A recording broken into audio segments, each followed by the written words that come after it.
I'm Nate Karras. I'm a senior. I'm from St. Mary's, and I'm in a construction class. This is my second year. Today we put on trusses, got all the brackets up, all the other safety up. We were here with the juniors.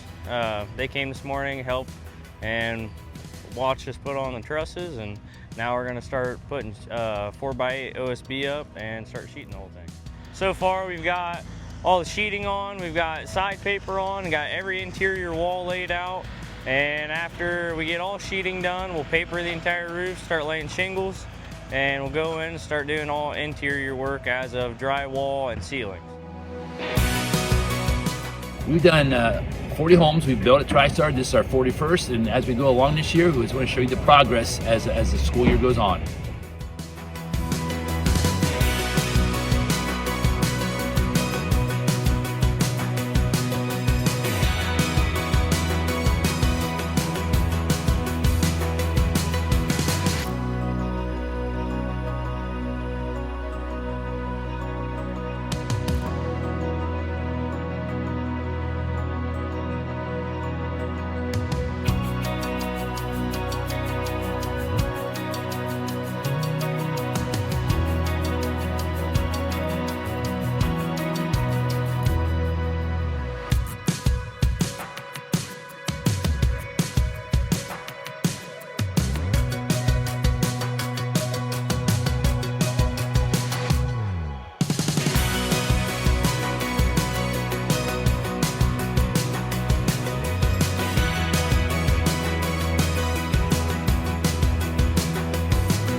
Thanks for watching our TriStar construction update. We'll see you in a few weeks.